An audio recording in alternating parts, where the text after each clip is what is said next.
The truth about this game is the evolution of life. The evolution of life means the improvement of life. It means the better experience of life. Look at the history of life of all the species. The human has the best experience of all the species, which means life is looking for a better and better experience, better growth than plants, better growth than insects, better growth than animals. We're at the human level. Evolution has reached the human, and evolution is not doing very well. So what is the problem with the human? There were problems in the animal kingdom. It was too cruel. It was to eat or be eaten. The level of experience was full of fear. There was very few joys and a lot of struggle and a lot of pain, right? Well, what about the human?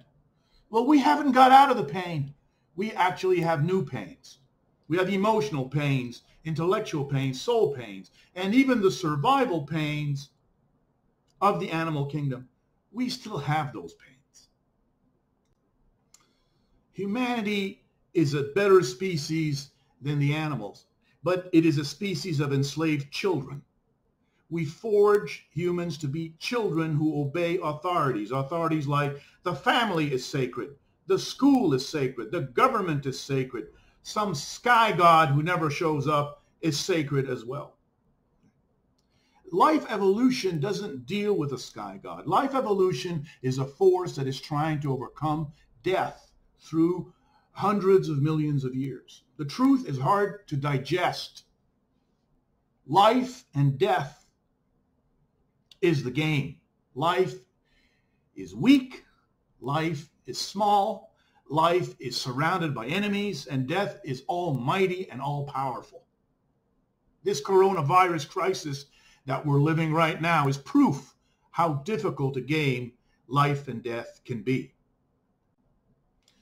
Our parents are really a channel by which our soul comes into this world to fulfill itself, to do the best for itself, to get the maximum of life for itself.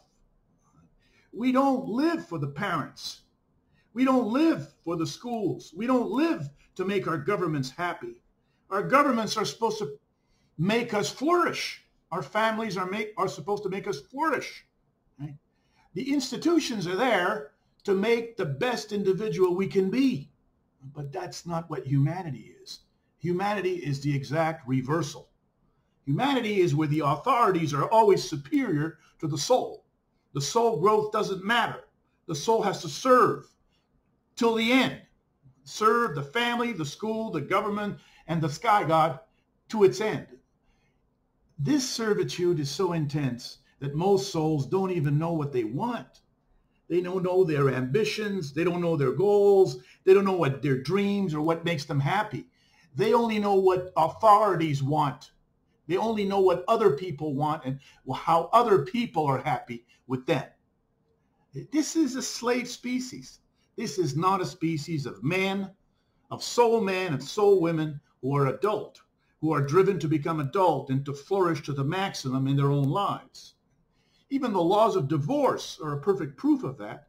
When you're in a bad marriage, the soul is harmed. The soul has to get out of there.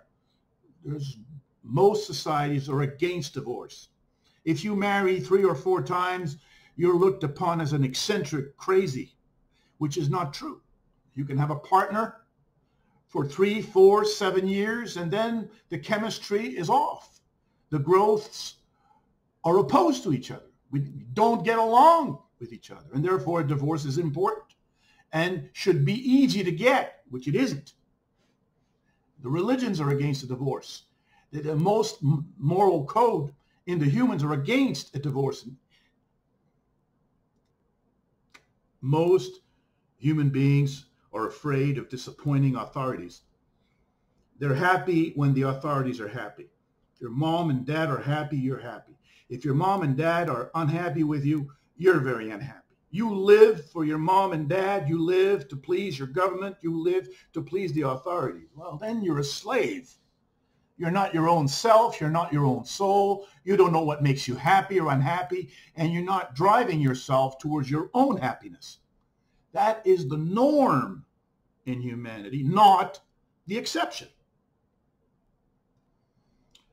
We need new Bibles. We need new morals. That the well-being of our own soul is the most important thing. It's the way we measure life, is how the soul is happy. It's not how the family is happy or the government is happy or the school is happy with your marks, or some kind of God is happy with you in the sky. This is against the evolution of life. The central entity in the evolution of life is the soul and its experience. If it's a good experience, it's a good evolution. If it's a bad experience, it's a bad evolution. If you're a slave, you're not going to be happy, even if the people that you're a slave to are happy with you. The evolution of life has to move from the enslaved child, that is the human, to a soul adult that is powerful, strong, happy, and knows what it wants and gets what it wants. We are really, really far from this. The human species does not respect the soul. Anytime the human species finds the soul, it sells it to the death of the spirit. It gets involved in abandoning this world, becoming extinct to this world, in the world of nirvana or some kind of escapism. The soul has no status. The new world, the soul has all of the status. And all the authorities serve the soul. They don't insist that the soul serve the authorities.